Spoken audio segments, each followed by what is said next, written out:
This is Morgan Hazelwood, back again with more writing tips and writerly musings. Today, I'm here to tell you what works when you're writing. So, there are millions of writing proverbs out there, and there's a caveat that goes with pretty much all the ones that tell you what you should be doing, and it goes like this: unless that doesn't work for you. It seems to go hand in hand with the advice about what you shouldn't be doing's caveat, which is unless you do it well enough, and then you can break the rules. Because remember, all these people giving the advice also swear by the adage, if you know how to write one book, you know how to write that one book. I can spout off writing proverbs and rules all day long. Write every day unless that doesn't work for you. Avoid adverbs, use stronger verbs instead, unless you can make it work. Passive voice must be avoided at all costs, unless you can make it work. So here's all this advice I've been spouting off. How about I actually tell you how I'm doing? This is November, which means NaNoWriMo. And I'm trying to write 50,000 words in 1 month. And so far, this NaNoWriMo, I'm keeping up with my words. Go me! I'm getting over the daily target word count, sometimes by the skin of my teeth. Do teeth even have skins? Never really getting ahead though. The steady forward progress works for me. I've got that 1 to 2 hours a day that I devote or carve out really, and I make it work. But what if you can't find the time? Write every day, the proverb goes. Many of you can't find that sort of time regularly. Instead, you carve out larger chunks of time and then you slug your way through thousands of words in one go. Now, I've written over 3,000 words in a day, maybe 3 times ever. That's not how I work, but if you can make it work, that's awesome. Some of you can only find 10 to 15-minute blocks scattered throughout your day to write.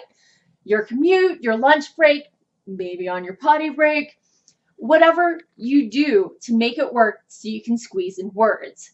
Now, I've done that here and there, but I know how hard it is to keep your story coherent and remember where you left off.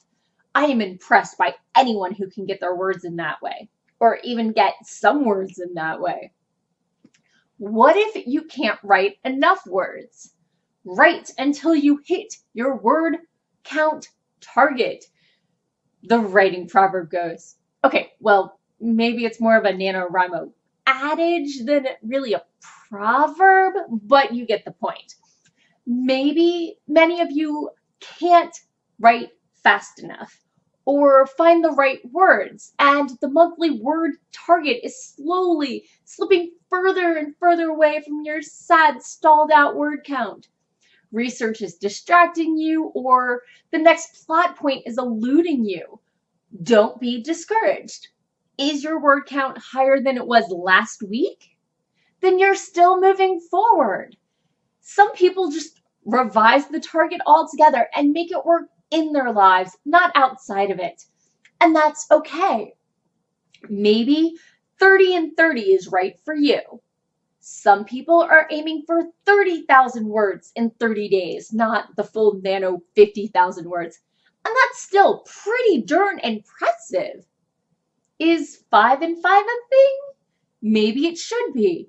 Is 5,000 words in 5 weeks something you could be proud of? It's still 5,000 words more than you started the month with. Plus, it's a nice round number with a cutesy rhyme to go with it. How can you go wrong with that? Should you participate in writing sprints? Writing sprints are kind of a new thing for me. I've participated in them once or twice before. Some rando on Twitter would say, go, and then stop. Or I'd time myself, but there was no real accountability. This time, I checked out the NaNoWriMo word sprints. I don't know if they're new or not. And I set up a couple test ones with friends, usually starting them at the nearest quarter hour without much prep time. So I've done about 7 now, and I'm really liking them. Tonight, I got my words in before this post with 15 minutes on and 15 minutes off, and I do a bit of cleanup and some internet browsing during my 15 minutes off. I create the sprint, I share it, and then go.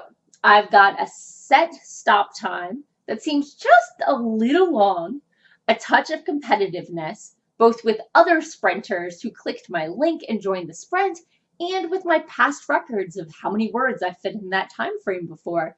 And usually I've got 3 to 5 minutes after creating the sprint before it starts. And I think about half a scene's worth, trying to decide exactly where the scene I'm in the middle of is going. So when my computer cheers for me to start, I'm ready. I'm out the gate like a racehorse or something. I've decided through experiment that 15 minutes is my sweet spot. Any longer and I'm taking breaks, I know.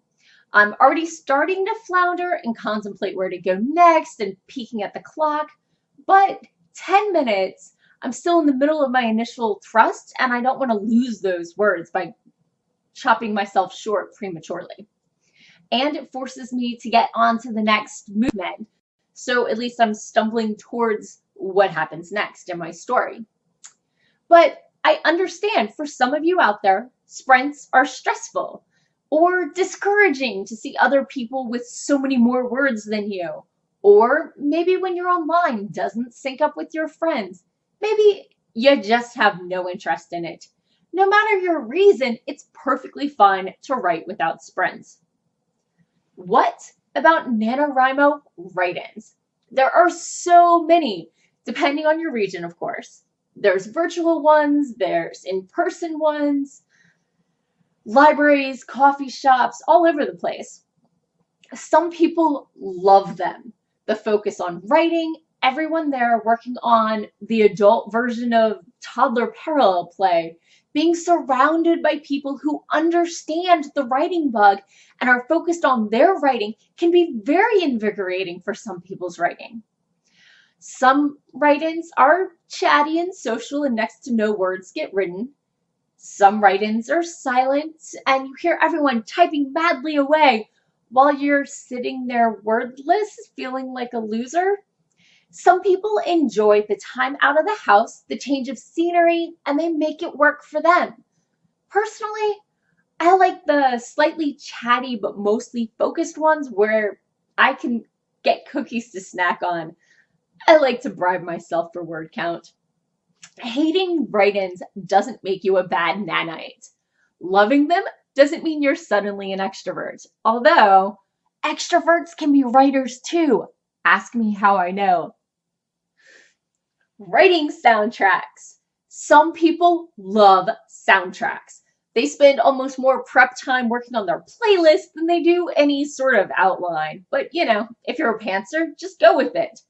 Some people enjoy playlists. I like to hit Pandora, find a seed song that sets the mood for me, and just roll from there. Some people can't write to certain kinds of music. Maybe they find music with words they can sing to too distracting. Maybe musicals, maybe classical. Find what works for you and just roll with it. And find what doesn't work for you and skip it. Some people like rock prefer to jam privately with headphones. And some can't do bleep with background music. They need silence to focus. And that's okay. I understand. I don't write in silence, but I edit in silence. I need that focus too sometimes. In conclusion, there are as many ways to write as there are writers. You do you. Thanks for tuning in. Good luck to all my fellow NaNoWrimites and talk to you next week.